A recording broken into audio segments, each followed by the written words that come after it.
News time TN நேயர்களுக்கு வணக்கம். இன்று நம்முடன் மூத்த பத்திரிகையாளர் திரு தாமோதரன் பிரகாஷ் அவர்கள் இணைஞ்சிருக்காரு. வணக்கம் சார். வணக்கம் அனிதா டேனியல் மேடம். வணக்கம் சார். தாவேகால இருந்து தொடர்ந்து ஒருத்தரையா சிபிஐ விசாரணைக்கு அழைச்சிட்டு போயிருந்தாங்க. ஆனா இன்னும் பாக்கி இருக்கிறது விஜய் அவர்கள் மட்டும்தான். இப்போ என்ன சொல்றாங்கன்னா, விஜய் அவர்கள் மலேசியால இருந்து ஸ்ட்ரெயிட்டா டெல்லி போறாரு சிபிஐ விசாரணைக்கு அப்படின்னு சொல்றாங்க. இது உண்மையா சார்? ஆமாங்க. சிபிஐக்கு பெசன்ட் நகர்ல ஆஃபீஸ் இருக்கு. நானே அந்த ஆஃபீஸ் போயிருக்கேன். ஹேடோஸ் ரோடு, சாஸ்திரி பவன், நுங்கம்பாக்கம், அங்கே ஆஃபீஸ் இருக்குது. நிறைய சிபிஐ கேசஸ்லாம் அங்கே தான் ஆஃபீஸ்க்கு வருவாங்க. அங்கே தான் இடி ஆஃபீஸும், என்ஃபோர்ஸ்மெண்ட் டைரக்டரேட் ஆஃபீஸும் அங்கே தான் இருக்குது. அந்த காலத்தில் சசிகலாலாம் கூட அங்கே தான் வருவாங்க. அப்போது சென்னையில் இத்தனை ஆஃபீஸ் இருக்குது, 2-3 ஆஃபீஸ் இருக்குது சென்னையில் சிபிஐக்கு. இவங்க சம்மன் கொடுத்து புசி ஆனந்தியும், ஆதவ் அர்ஜுன் ரெட்டியையும், நிர்மல் குமாரையும் அங்கே கூப்பிட்றாங்க. இங்கே இவங்க விசாரித்தாங்க. இவங்க கதையெல்லாம் சொல்லியிருக்காங்க.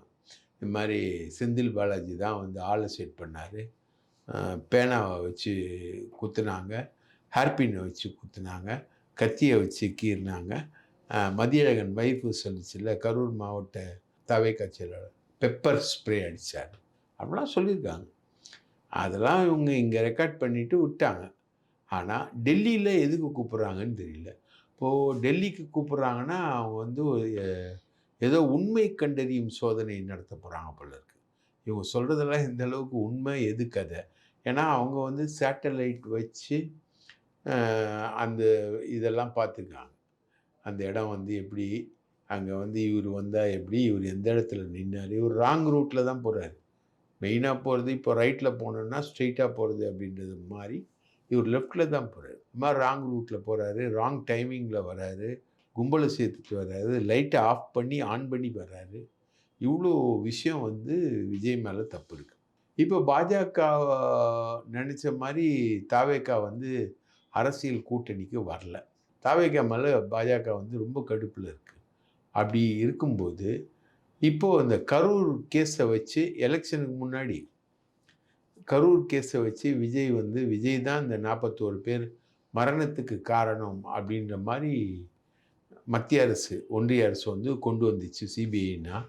அது ஒரு பெரிய பிரச்சாரம் ஆகும்ல. ஏற்கனவே கரூர் விஷயத்தில் திமுக விஜய் லேட்டாக வந்தது தான் அந்த கரூர் இன்சிடெண்ட்டுக்கு காரணம்னு சொல்லும்போது, எடப்பாடி அதுக்கு சம்மந்தமே இல்லாமல், சம்மன் இல்லாமல் ஆஜராகி விஜய்லாம் காரணம் இல்லைங்க அதுக்கு அப்படின்ற மாதிரி அவர் விளக்கம் சொல்லி சட்டமன்றத்தில் போய் விஜய் ஆட்களே இல்லாதப்போ இவர் கருப்பு கோட்டு மாட்டாத வக்கீல் மாதிரி தாவேக்காலாம் இந்த மாதிரி விஷயங்களுக்கு காரணம் இல்லை, தாவேக்கா எந்த விதத்துலேயும் பொறுப்பு இல்லை, இதுக்கு பொறுப்பு மாநில அரசு தான், போலீஸ் தான், கலெக்டர் தான், அங்கே அனுமதி கொடுத்தது தப்பு, அந்த இடம் சின்ன இடம், அப்படி இப்படின்னு லெங்க்தியாக பேசினார் எடப்பாடி பழனிசாமி. எடப்பாடி பழனிசாமிக்கு ரிவிட்டை கழட்டிட்டாரா இவர்? நீங்கள்லாம் சீன்லேயே இல்லாத கட்சி, உங்களை பற்றிலாம் நான் ஏன் பேசணும்? எல்லாரும் சொல்கிறாங்க அந்த கட்சியை பற்றி பேசல, இந்த கட்சியை பற்றி பேசலன்னு. அதிமுகவை பற்றி விஜய் பேசாததை பற்றி விஜய் பேசுகிறார். அப்போ நீலாம் சீன்லேயே இல்லை, சீனில் இல்லாத கட்சியெல்லாம் நாங்கள் பேச முடியாது பிரதர், எங்களுக்கு நிறைய வேலை இருக்குது அப்படின்னு சீனில் இல்லாத கட்சின்னு இவர் சொல்ல, உடனே ஏடிஎம்கே நீயே கிண்டர் கார்டன் பையன், நீ கிண்டல் பண்ணுறேன்னு அவங்க கேட்க, இப்போ முட்டிக்கிச்சு. விஜய்க்கு வரமாட்டேன்றாரு அப்படின்ற மாதிரி முட்டிக்கிச்சு. பியூஷ் கோயல் வந்தவரும் இனிமேல் போட்டு விஜய் தேராது அப்படின்ற மாதிரி சொல்லிட்டு போயிட்டார். இப்போது கரூரில் விசாரித்ததை விட்டுட்டு டெல்லியில் போயிட்டு இவங்களை உண்மை கண்டறியும் சோதனை அப்படின்ற மாதிரி லை டிடெக்டரில் உட்கார வைக்க போகுது சிபிஐ. அந்த ஃபெசிலிட்டிஸ்லாம் இங்கே கிடையாது, அதெல்லாம் டெல்லியில் தான் இருக்குது. இவங்களெல்லாம் உண்மை கண்டறியும் சோதனையில் கொண்டு போய் உட்கார வைப்பாங்க அப்படின்ற மாதிரி தான். அதாவது உங்களுடைய ஹார்ட் ரேட்டு, பல்ஸ் ரேட்டு எல்லாத்தையுமே மிஷினை வச்சு கால்குலேட் பண்ணுவீங்க. எப்போவுமே நீங்கள் உண்மையை சொல்கிறீங்கன்னா உங்களுக்கு ஒரு ஹார்ட் ரேட் இருக்கும், ஒரு பல்ஸ் இருக்கும், உங்களுக்கு ப்ளட் ப்ரெஷர் இருக்கும். பொய் சொல்கிறீங்கன்னா பல்ஸ் ரேட் அதிகரிக்கும். அது மாதிரி ஒரு மிஷினுக்குள்ளே உட்கார வச்ச ஒன்று தான் நீங்கள் சொல்கிறது உண்மையாக பொய்யான்னு சொல்லுவாங்க.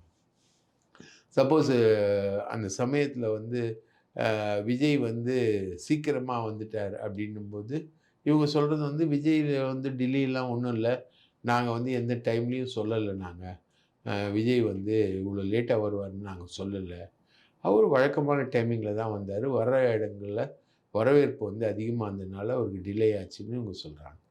அப்போது இவங்க என்ன எப்படி கேள்வியை முன்வைப்பாருங்கன்னா, நீங்கள் வந்து விஜய் வந்து ரொம்ப லேட்டாக வந்தார்.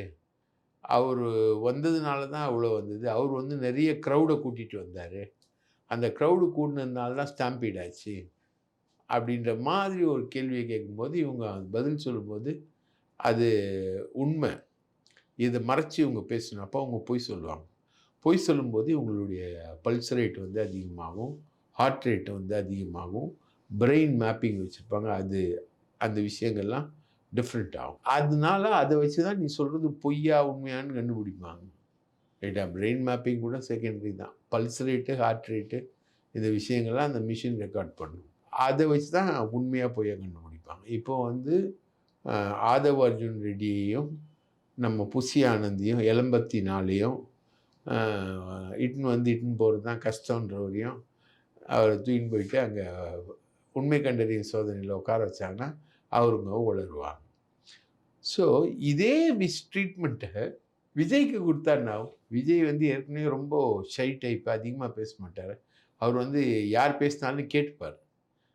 நீங்க அவர் கணக்குல பேசினா கூட உட்காந்து கேட்பாரு. ஏன்னா கதை கேட்டு பழக்கம். அப்படியே கேட்டுக்கிட்டு இருப்பாரு. அவரு ரியாக்ட் பண்ண மாட்டாரு. இப்போ இவர தூக்கி உண்மை கண்டறியும் சோதனையில விஜய உட்கார வச்சா என்ன ஆகும்?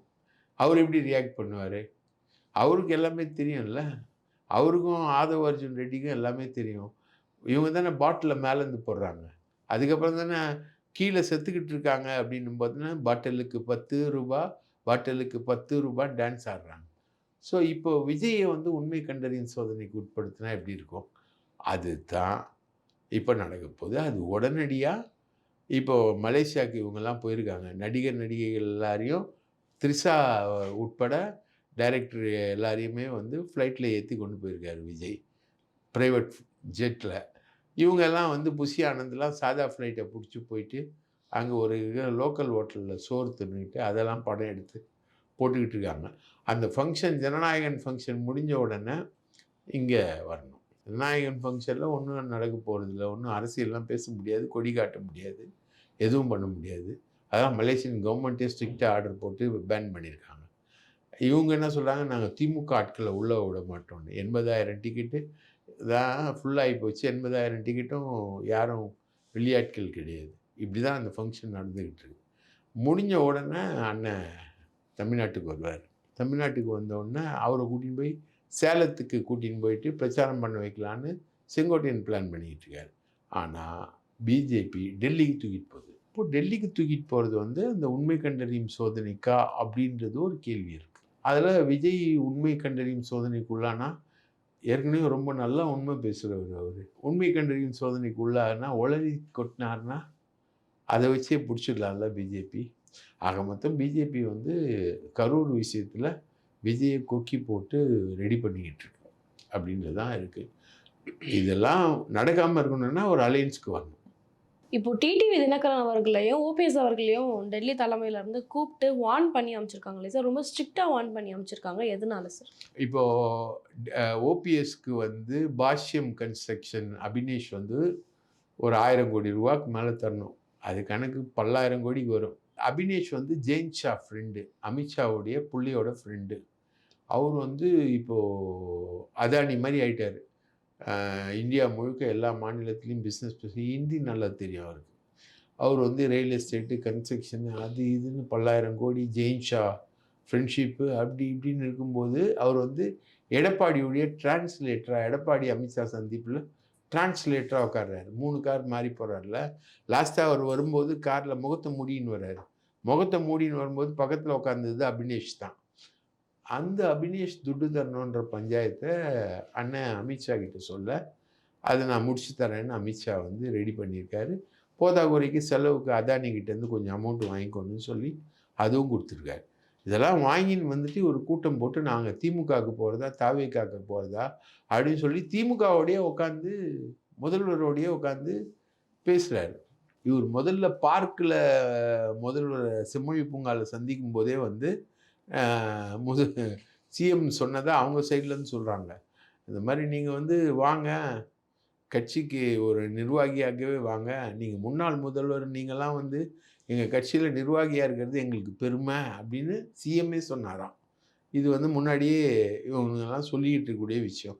இப்போ போய் சிஎம்மை பார்த்து இவ்வளோ துட்டு வாங்கிட்டு வந்து, இவ்வளோ துட்டு நான் அட்ஜஸ்ட் பண்றேன்னு அமித்ஷா வாக்குறுதி குடுத்த அப்புறம், இவர் போய் திமுகவா, தவிகவா அப்படின்னு சொல்லிட்டு கூட்டம் நடத்தி, அவங்க தொண்டர்கள் எல்லாம் லட்சக்கணக்கான தொண்டர்கள் இருக்காங்க. அவங்க தொண்டர்கள் எல்லாம் வந்து தவேகா தவேகான்னு சொல்ல, அந்த குன்னம் எம்எல்ஏ வந்து தவேகாவுக்கு தான் நாங்க போனோம்னு சொல்லி பேட்டிலாம் குடுக்க, சீனு. இப்போ கூப்பிட்டு டெல்லியிலேருந்து கூப்பிட்டு, "நைனா ஓவர் சீன் வந்து உடம்புக்கு ஆவாது.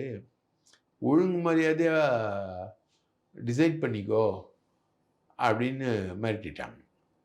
இல்லைன்னா அபினேஷ் கிட்ட "நீ ஏம்மா அந்த காசை நான் வாங்கி தரேன்னு சொன்னேன் இல்லையா? அதெல்லாம் நடக்கவே நடக்காது. நீ வந்து அதானி கிட்ட வாங்கிட்டு போன காசையும் திருப்பி குடுத்துரு. இப்போ வாங்கிட்டு போன காசு.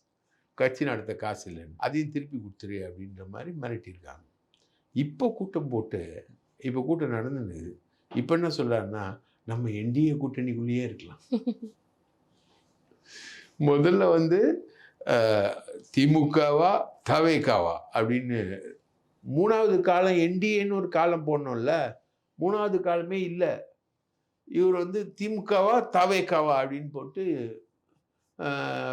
முக்கிய நிர்வாகிகள்லாம் வந்து திமுக. அதுலேயும் இந்த வைத்தியலிங்கம், எடப்பாடி வந்து குரங்கு, எடப்பாடி வந்து ஒரு தற்குறி, அதிமுகன்றது அந்த குரங்கு கையில் கிடைச்ச பூமாலை, அப்படி இப்படின்னு பெரிய அளவுக்கு ஒரு பில்டப்பு பேச்சு. ரைட்டா? 28 கோடி ரூபா நம்ம பின்னி மில்லு, நம்ம பெரம்பூர் பின்னி மில்ல சசிகலா டீமு இருக்கிற மார்வாடிகள் எல்லாரும், சென்னை நகரில் இருக்கிற எல்லா மார்வாடியும் அங்கே தான் இருக்கிறாங்க. பின்னி மில் காம்ப்ளெக்ஸில் ஒரு அப்பார்ட்மெண்ட் கட்டிட்டு அங்கே தான் இருக்கிறாங்க. இன்னொரு சவுகார்பேட்டை வந்து நம்ம ஓட்டேரி தான். ரைட்டா? அது எவ்வளோ பெரிய பக்கிங்ஹாம் அண்ட் கர்நாடிக் மில்லு, எவ்வளோ பெரிய வரலாறை வச்ச மில்லு. அதை வந்து பிளாட் போட்டு விற்றவன் இந்த வைத்திலிங்கம்.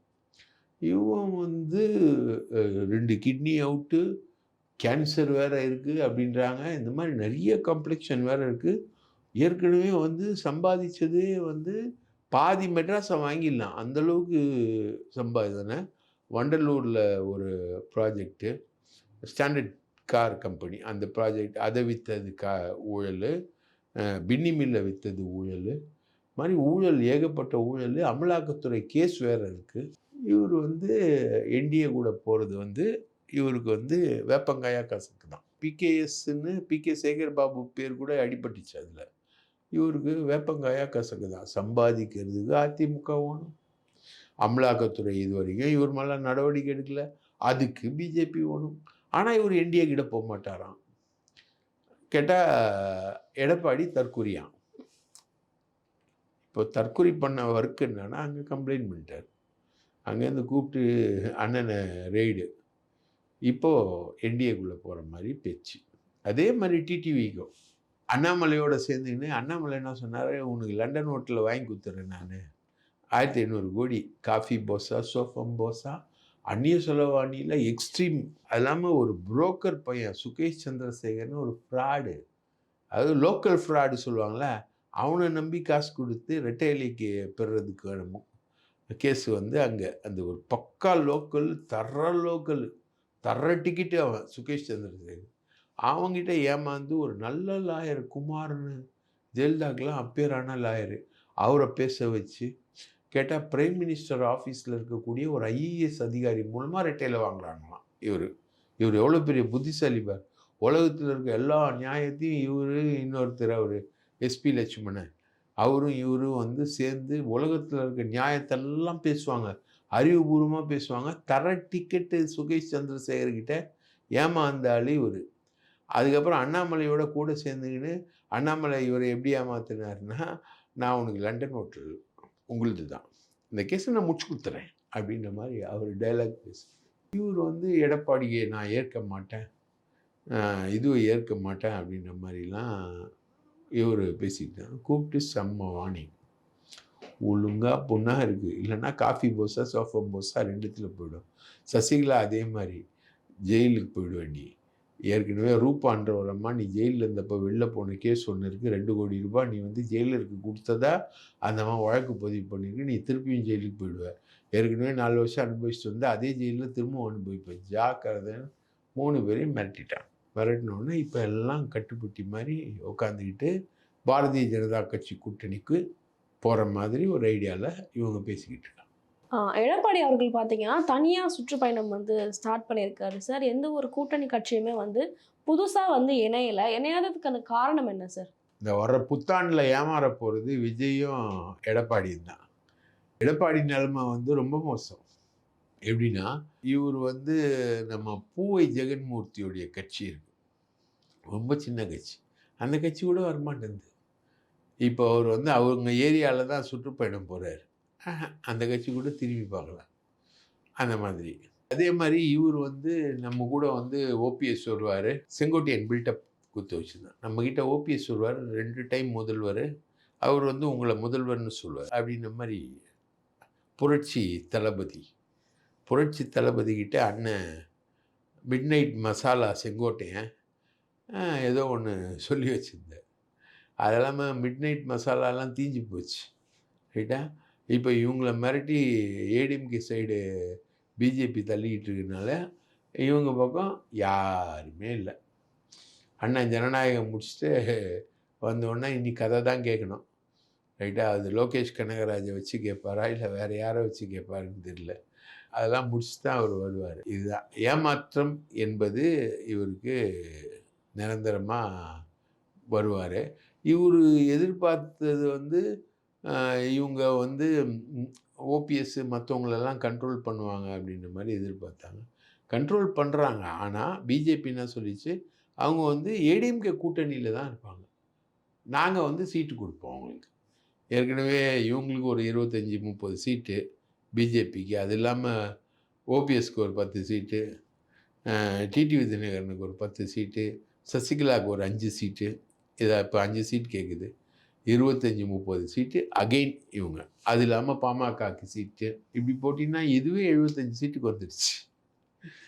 இதுக்கு மேலே ஏடிஎம்கே நிற்கிறது, மற்ற கட்சிகள் உதிரி கட்சிகளுக்கெல்லாம் சீட்டு கேட்கறது, அவங்க எப்படி கொடுக்கறது, அந்த மாதிரி ஒரு விஷயம் என்பது ஒரு பெரிய சிக்கலாக, இடியாப்ப சிக்கலாக தான் அண்ணன் எடப்பாடி சிக்கி தவிக்கிறார். காவல்துறையில் நிறைய மாற்றங்கள் வரப்போகுது அப்படின்னு சொல்லியிருந்தீங்க ஆல்ரெடி. இப்போ ஐபிஎஸ் ப்ரொமோஷன்ஸ்லாம் வந்து கொடுத்துட்ருக்காங்க. யார் யாருக்கு என்னென்ன பதவி சார் கொடுத்துட்ருக்காங்க, யார் யார் சார் இன்னும் கூடுதலாக இணைகிறாங்க? இப்போ டேவிட்சன் தேவாசீர்வாதம் என்ன பண்ணியிருக்காரு, அவர் தான் ஏடிஜிபி எல்லண்டோ. அவர் வந்து இந்த சொல்லுவாங்க இல்லையா, பெரிய பதவி டிரான்ஸ்ஃபர் வர்றதுக்கு முன்னாடி மரத்தடியில் உட்காந்து சில பேர் பதவி போட்டுக்கிட்டு இருப்பாங்க. நான் வந்து மவுண்ட் ரோடு ஸ்டேஷன் இன்ஸ்பெக்டர் அப்படின்ற மாதிரி கணக்கு போடுவாங்க. அது மாதிரி டேவிட்சன் தேவாசீர்வாதம் ஒரு கணக்கு போட்டு 65 பேருக்கு போஸ்டிங் போட்டு லிஸ்ட்டை வந்து சிஎம் ஆஃபீஸ்க்கும் உள்துறைக்கும் அனுப்பியிருக்கார். அதே நேரத்தில் சிஎம் என்ன பண்ணியிருக்காரு, இவர் வந்து ஜாதி வாரியாக, இவர் எல்லாருமே நாடார் தான், இவருக்கு தெரிஞ்சது எல்லாமே நாடார் தான். உலகத்தில் எது நடந்தாலும் அது நாடாரால் தான் நடக்கணும் அப்படின்னா, இவரை பொறுத்த வரைக்கும் டேவிட்சன் தேவாசீர்வாதத்தை பொறுத்த வரைக்கும் காமராஜர் ஆட்சி தான் நடக்குதுங்க அப்படின்ட்டு தான் அவருடைய மைண்டு. கூடவே நம்ம ஃபினான்ஸ் செக்ரட்டரி இருக்கார் உதயச்சந்திரன், அதெல்லாம் ஒரு காம்பினேஷன் போட்டு இவர் ஒரு லிஸ்ட்டை தூக்கி போட்டு அனுப்பி, இவர் தான் வந்து டிஜிபி லா அண்ட் ஆர்டர் அப்படின்ற மாதிரி இவர் ஒரு லிஸ்ட்டெல்லாம் போட்டு அனுப்பியிருக்கார். அதுதான் இப்போ ஊடகங்கள் எல்லாத்தையும் அவங்க ஆளுங்களை விட்டு ப்ரமோட் பண்ணிகிட்ருக்கார். இந்த மாதிரி லிஸ்ட்டு வருது, இந்த மாதிரி லிஸ்ட்டு வருது அப்படின்னு. எங்கள் நக்கீரனில் கூட ஒரு லிஸ்ட்டு வந்திருந்தது. இது மாதிரி அதெல்லாம் அண்ணன் பிரச்சாரம் பண்ணுற லிஸ்ட் தான் இது, இந்த மாதிரி லிஸ்டெல்லாம். ஆனால் சிஎம் உட்காந்து அவர் பர்சனலாக ஒரு லிஸ்ட்டை வந்து ப்ரமோட் பண்ணி கொண்டு வர்றார். அதில் வந்து பார்த்திங்கன்னா நிறைய பேரோட மாற்றம் வந்து இருக்குது. இப்போது பிரேமானந்த் சின்ஹா சவுத்தில் ஐஜியாக இருக்கார், அவர் மாறுறாரு. செந்தில்குமார் வெஸ்ட் ஐஜியாக இருக்கார், அவர் மாறுறாரு. நிர்மல்குமார் ஜோஷின்னு சென்ட்ரலில் ஐஜியாக இருக்கார், அவர் எப்போவுமே எலெக்ஷன் டைம் வரும்போது நான் போயிடுறேன் எங்கேயாவது அப்படின்ற மாதிரி போவார், அவர் மாறுறாரு. இப்போ இவர் வந்து ஏடிஜிபி அட்மின் வச்சுக்கிட்டு இருக்கார். யார், நம்ம ஏடிஜிபி லா அண்ட் ஆர்டராகவும் ஏடிஜிபி அட்மினாகவும் டபுள் ஆக்ஷன் குத்துன்னு இருக்கார் அவர், ரெண்டும் வேறு ஆஃபீஸு. ஆனால் இப்போது அவரை வந்து டிஜிபி ஆன உடனே டேவிட்சன் தேவாசீர்வாதத்தை வந்து ஒன்று சிபிசிஐடி இல்லைன்னா லஞ்ச ஒழிப்புத்துறையில் அவரை போடுறாங்க. ரைட்டுங்களா? தாம்பரம் கமிஷனர் அபின் தினேஷ் மோடக் அவர் ஏடிஜிபி. அதே மாதிரி ஆவடி கமிஷனர் சங்கர் அவரும் ஏடிஜிபி. இவங்கெல்லாம் வந்து மாறுறாங்க. சஞ்சய் குமார் அப்படின்னு ஒருத்தர் அவரை வந்து டேவிட்சன் தேவாசீர்வாதம் வச்சுருந்த ஏடிஜிபி அட்மின் பதவிக்கு அவரை வந்து போடுறாங்க. ரைட்டுங்களா? இவருக்கு வந்து உளவுத்துறையும் டேவிட்சன் தேவாசீர்வாதத்துக்கு தரமாட்டேன்னு சொல்லிட்டாங்க. அதே மாதிரி லா அண்ட் ஆர்டர் இதெல்லாம் வந்து டேவிட்சன் தேவாசீர்வாதத்துக்கு சிஎம் தயாரித்த லிஸ்ட்டில் இல்லை. அவர் ஒன்று லஞ்ச ஒழிப்புத்துறை இல்லைன்னா சிபிசிஐடி ரெண்டும். அப்போ வந்து இவர் வந்து ஏடிஜிபி அட்மினாக இருக்கிற அந்த பதவியை ஹோல்ட் பண்ண முடியாது. ஏன்னா ஆஃபீஸே வேறு மாதிரி போகுது. இப்படி வந்து இந்த மரத்தடி போஸ்டிங் வேலை நடந்துக்கிட்டு இருக்கு. 30ஆம் தேதி ட்ரான்ஸ்ஃபர். அதுக்கப்புறம் வந்து நிறைய ஐபிஎஸ் அதிகாரிகள் வந்து மாற்றம் இருக்கும். ஐஜி டு ஏடிஜிபி வராங்க, டிஐஜி டு ஐஜி வராங்க, அதே மாதிரி ஏடிஜிபிலேருந்து டிஜிபி வராங்க. இதை நம்ம ஒரு தனி வீடியோவாகவே நம்ம பண்ணியிருக்கோம். அதோட லேட்டஸ்ட் வந்து இந்த டேவிட்சன் போட்ட மரத்தடி லிஸ்ட்டு, சிஎம் போட்ட ஒரிஜினல் லிஸ்ட்டு, டேவிட்சனுக்கு வந்த ஆப்பு. இதுதான் வந்து இன்னைக்கு இருக்கக்கூடிய நியூஸ். திமுகல வந்து இப்போ கூட்டணிக்குள்ள நிறைய மாற்றங்கள் ஏற்பட்டுட்டு இருக்கு சார். அது இல்லாமல் பார்த்தீங்கன்னா இப்போ காங்கிரஸுக்கும் திமுகக்குமே இடையே வந்து பிரச்சனைகள் நடந்துட்டு இருக்கு அப்படின்னு சொல்றாங்களே சார். அது டெல்லியிலேருந்து கூப்பிட்டு பேசிட்டாங்க. நேராக ஸ்டாலின் கிட்ட கூப்பிட்டு டெல்லியிலேருந்து பேசி எல்லாத்தையும் அந்த தாவேகாவோட கூட்டணி ரைட்டா, பிரவீன் சக்கரவர்த்திக்கு 3 கோடி ரூபாய் கொடுக்கறது, ஆதவ் அர்ஜுன் ரெட்டியுடைய விளையாட்டு இது எல்லாத்தையுமே வந்து முறியடிச்சிட்டாங்க. நேராக சோனியா காந்தியை சொல்லிட்டாங்க ராகுல் கிட்ட, திமுகவோட போகிற வேலையை பாருங்கள், திமுகவுடைய உறவில் வந்து எந்த இதையும் பண்ணாதீங்க அப்படின்னு ராகுலுக்கு சோனியா காந்தியை சொல்லிட்டாங்க. அதனால் திமுக காங்கிரஸ் உறவில் வந்து பிரச்சனைன்றது கிட்டத்தட்ட முடிவுக்கு வந்துருச்சு. இப்போ இந்த அண்ணன் ஓபிஎஸ் வந்து நடுவில் குழப்பி விட்டார் பாருங்க, திமுக கூட்டணிக்குள்ளே வரேன்ற, அதுவும் முடிவுக்கு வந்துருச்சு. இப்போ திமுக வந்து தன்னோட கூட்டணி கட்சிகளை வந்து இன்டாக்டாக கொண்டு வர்றதுக்காக இருக்காங்க. அதில் வந்து இன்னும் சீட்டு எவ்வளோ, எந்தெந்த தொகுதி அதுதான் வந்து பேசலை. பாக்கி எல்லாமே திமுக வந்து முன்கூட்டியே அவங்க எல்லா காலத்துலேயும் அவங்க இறங்குறாங்க.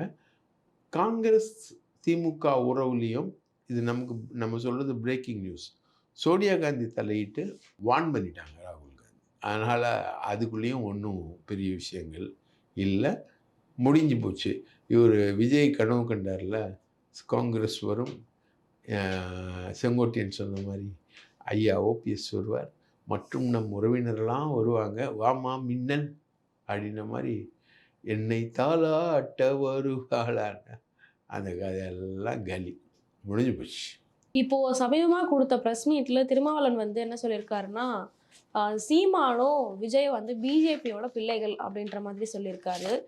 அதுக்கு சீமான் வந்து எதிர்ப்பு பேட்டி ஒன்று கொடுத்துருக்காரு சார். இப்போது சீமான் எதிர்ப்பு பேட்டியில் என்ன சொல்கிறாருன்னா, நானும் விஜயும் வந்து பிஜேபியோட பிள்ளைகளாக பிறந்ததுக்கு பிரசவம் பார்த்தாரா திருமாவளவன் அப்படின்னு அவர் கேட்டிருக்காரு. உண்மையிலேயே திருமாவளவன் தான் பிரசவம் பார்த்தார். எப்படின்னா 2004ஆம் ஆண்டு எனக்கு தெரியும் நல்லா, 2004ஆம் ஆண்டு பாவல்னு எனக்கு ஒரு ஃப்ரெண்டு இருக்கார். அவர் தான் வந்து திருமாவளவனுக்கு எல்லாமே இருந்தவர். ரொம்ப அருமையான ஒரு ஆள், பர்சனலாக பயங்கர டிசிப்ளினான ஒரு ஆள் பாவல். யாருக்கிட்டையும் அனாவசியமாலாம் பேச மாட்டார், அந்த மாதிரி ஆள். ஆனால் ஆர்எஸ்எஸ்க்கு எதிரானவர் பாவல். பேர் கிறிஸ்டியன் பேர்கள், ஆர்எஸ்எஸ்க்கு கொஞ்சம் கூட இது பண்ண ஈல்ட் ஆக மாட்டார். இந்துத்துவா பண்பாட்டு எதிர்ப்பு மாநாடு அப்படின்னு சேலத்தில் ஒரு மாநாடு நடத்துகிறாங்க. அந்த மாநாட்டுக்கான விழா மலரை வெளியிடுற கூட்டம் 2004ஆம் ஆண்டு. அப்போது இவர் சீமான் பாவலுக்கு ஃப்ரெண்டு. அப்போது 2 படம் தான் இயக்கியிருக்கார் அவர். 2 படம் பேர் வந்து பாஞ்சாலங்குறிச்சி, பசும்பொன். இந்த படம் ஓடிச்சான்னு தெரியுமா உனக்கு? ஓடினதே இல்லை, தேட்டரில் வந்தது தான் தெரியும். இவ்வளோ தான் இவர் சக்ஸஸ்ஃபுல் இயக்குனர். யார்? சீமான். அப்போ இந்த 2 படத்தை இயக்கிட்டு பாவலோட வந்திருந்திருக்கார் விழாக்கு. இப்போ நாங்களாம் நம்ம ப்ரெஸ்ஸுன்ற மாதிரி கவர் பண்ண போகிறோம். அந்த விழா மலரை வெளியிடுறாரு அப்படின்றதுனால நம்ம கவர் பண்ண போகிறோம். அப்போது வலம்புரி ஜான் வரல. அப்போ இவர் கூப்பிட்டு திருமாவளவன் கிட்ட சொல்லி சீமான் இயக்குனர் அப்படின்னு மேடை ஏறுறாரு. அதுதான் சீமானோட முதல் மேடை. அதுக்கப்புறம் விடுதலை சிறுத்தைகளையும் சீமானையும் பிரிக்கவே முடியாது. அப்படி நகமும் சத்தையுமா இருப்பாங்க. அப்படியே எதனா பேசினா பாவல் உணர்ச்சி வசப்படுவார், சீமான் உணர்ச்சி வசப்படுவார். 2 பேரும் நெருக்கமான நண்பர்களாக பயங்கரமாக பின்னி பிணைஞ்சு பயணிச்சுட்டு இருந்தாங்க. நம்மளும் பார்த்துருந்தோம், இது எவ்வளோ தொலைவுக்குடா போகணும் அப்படின்ற மாதிரி பார்த்துக்கிட்டு இருக்கும்போது பாவல் தான் கூட்டிகிட்டு போவார். எல்லா விழாக்களுக்கும் கூட்டிகிட்டு போவார். எங்கேயோ ஒரு எலெக்ஷன் நடத்தலை, அந்த விழாக்கு கூட பாவல் தான் கூட்டிகிட்டு போனார். தேர்தல் நடக்காத ஊராட்சி தலித்துன்றதுனால பாப்பாப்பட்டி கீரிப்பட்டி அதுக்கும் கூட்டிகிட்டு போகிறார். அதெல்லாம் பேசுகிறாரு. இவர் ஒரு விழாவில் மணிவண்ணன் வந்து பாவலை பாராட்டி பேசிக்கிட்டு இருக்காரு. அப்போது அந்த பேசி முடித்த உடனே பாவல் தான் இன்ட்ரடியூஸ் பண்ணுறாரு. இவர் தாங்க இயக்குனர் சீமான் அப்படின்ற மாதிரி இன்ட்ரடியூஸ் பண்ணுறாரு. அது வரைக்கும் இயக்குனர்ன்ற அடிப்படையில் மணிவண்ணனுக்கு தெரியும், ஆனால் ரொம்ப க்ளோஸாக தெரியாது. அப்போ பாவல் தான் இன்ட்ரடியூஸ் பண்ணார். அதை வச்சு தான் அவரை வந்து இயக்குனர்களும் நடிகர்களும் வந்து ராமேஸ்வரத்தில் ஒரு கூட்டம் போடுறாங்க. அந்த கூட்டத்தில் இலங்கை தமிழர்களுக்காக கூட்டம் போடுறாங்க. அந்த கூட்டத்தில் இவரை கூப்பிடுறார். பயங்கர உணர்ச்சி வசப்பட்டு பேசுவார். இவர் வந்து என்ன பேசுவார்னா, சீமான் வந்து விடுதலை சிறுத்தைகள் வந்து பாஜகவை எதிர்க்கணும், பெரியாரிய கொள்கைகளை வந்து பெரிய அளவுக்கு இம்ப்ளிமெண்ட் பண்ணும், அவங்க வந்து கடைப்பிடிக்கணும், பெரியார் வாழ்க பெரியார் வாழ்க அப்படின்னு கத்துவார். இப்போ என்னடானா பெரியாரை புகழ்பவர்கள் எல்லாம் அந்த சைடு நில்லுங்க, பெரியார் வேணான்னு சொல்றவங்களாம் இந்த சைடு நில்லுங்க, நீ என் தம்பி பெரியாரை வேணான்னு சொல்லு. ஸோ பெரியார் பெரியார் பெரியார் தானையா கத்துனேன். பாவல் தானே கூட இருந்தான். அப்போது எல்லாத்தையும் பார்த்தவன் பாவல் தானே, ரைட்டா? இதெல்லாம் வந்து பழைய நினைவுகள்லாம் ஞாபகப்படுத்தி பாவல் பேசிக்கிட்டு இருக்காப்புல, நிறைய இடங்களில் பேசிக்கிட்டு இருக்காப்புல. ஸோ இந்த கூட்டத்தில் பேசினதுனால தான் கலைஞர் வந்து கைது பண்ணுறார். கலைஞரை அட்டாக் பண்ணி ஓவராக பேசும்போது தான் கலைஞர் கைது பண்ணுறார். அதுக்கப்புறம் தான் இவருக்கு ஒரு கிளாமரே வருது. யாருக்கு? சீமானுக்கு. ரைட்டா? இப்போ இந்த பேசுகிற ஸ்டைல் இல்லை, நான் சொல்கிறேன், இந்த ஸ்டைல் எல்லாமே வந்து அந்த கூட்டத்தில் தான் வருது. இது இந்த விடுதலை சிறுத்தைகள் கூட்டங்களில் கலந்து. இப்போ ஆதவ் அர்ஜுன் ரெட்டி எடுத்துக்கோங்க, அவர் திமுகவில் இருந்தான்னு சொல்லுவாங்க, ஆனால் அவரை லைம்லைட்டுக்கு கொண்டு வந்தது விடுதலை சிறுத்தைகள் தான். ரைட்? சீமானை கொண்டு வந்தது, லைம்லைட்டுக்கு கொண்டு வந்தது விடுதலை சிறுத்தைகள் தான். எல்லாருக்கும் ஏறுறபடி வந்து விடுதலை சிறுத்தைகள். இன்னைக்கு சீமான் கேட்குறாரு, திருமாவளவன் வந்து எனக்கும் விஜய்க்கும் பிரசவம் பார்த்தாரா? எனக்கு விஜய் சப்ஜெக்ட் தெரில, எப்படி பார்த்தாருன்றது தெரில. இவர் வளர்ந்தது ஃபுல்லாக தீக்கா மேடை, விடுதலை சிறுத்தைகள் மேடை, திராவிட இயக்க மேடை, பெரியாரை புகழ்ந்து தான் வளர்ந்துருக்காரு. நமக்கு வந்து பல விஷயங்கள், பல பேச்சுகள் நம்ம கேட்கும்போது, பெரியாரை புகழ்ந்து பேசும்போது, பார்ப்பனியம் என்ற கடப்பாரை கொண்டு நான் இடிப்பேன் அப்படின்னு விஜில் விழாவில் இவர் பேசுறதை கேட்கும்போது ஆத்திரமாக வருது. கண்ணுக்கு எதிர்க்க இப்போ நம்ம சொல்லுவோம் இல்லையா, ஒரு பொண்ணு வந்து ஒரு பையனை லவ் பண்ணிக்கிட்டு சுற்றிக்கிட்டு இருக்கு, இன்னொருத்தனோட கல்யாணம் ஆகுது, அது இருக்குன்னு. அந்த பொண்ணுக்கிட்ட போயிட்டு, நீ அந்த பையனை லவ் பண்ணியா அதுக்கு முன்னாடி? சீச்சி, அவனெல்லாம் எனக்கு தெரியவே தெரியாது அப்படின்னு சொல்லிச்சுன்னா ஒரு பொண்ணு எவ்வளோ காண்டாவானுங்க பசங்க. அந்த மாதிரி வரலாற்றில் இந்த மாதிரி துரோகிகள் வந்து நிறைய. அதில் ஒரு ஆள் தான் இந்த சீமான். அதுவும் பெரியார் விஷயத்தில் அவர் பண்ணுறது மிகப்பெரிய துரோகம். தமிழ் தேசியம் மற்ற விஷயங்கள் அதுக்குள்ளெல்லாம் நம்ம போகல. அது வந்து உண்மையிலே நல்ல விஷயங்களுக்காக இருக்கலாம். ஆனால் இந்த பாவல் தான் இவர் கூப்பிட்டு சுற்றின ஆளுன்றதை நான் பல சந்தர்ப்பங்களில் நானே பார்த்துருக்கேன். ஏன்னா பாவல் எனக்கும் ஃப்ரெண்ட் அப்படின்றது. பல்வேறு தகவல்களை பகிர்ந்துக்கிட்டீங்க. மிக்க நன்றி சார். இதில் வந்து முக்கியமான தகவல் என்னன்னா, கிருஷ்ணகிரி பக்கத்தில் ஒரு தாசில்தார், அவர் பேர் குணசிவா. இவர் வந்து கவர்மெண்ட் நிலத்துல எல்லாத்துலேயும் பட்டா கொடுத்து பல கோடி ரூபாய் வந்து அடிக்கிறாரு அப்படின்றது. அதில் வந்து 100 ஆண்டுகளாக மக்கள் வந்து வாழக்கூடிய ஒரு நிலத்தை இவர் அங்கே இருக்கக்கூடிய மக்களை காலி பண்ணிட்டு பட்டா கொடுத்துட்டு பணக்காரர்களுக்கு ஆதரவாக இருக்கிறாரு அப்படின்ற மாதிரி ஒரு சம்பவமும், கவுண்டமணி வந்து விஜய் கட்சியில் சேர்கிறார் அப்படின்ற மாதிரி ஒரு சம்பவமும், இந்த 2 சம்பவத்தையும் ஒரு பதிவு பண்ணிட்டு வாய்ப்புக்கு நன்றி கூறி விடைபெறுகிறேன். நன்றி, வணக்கம்.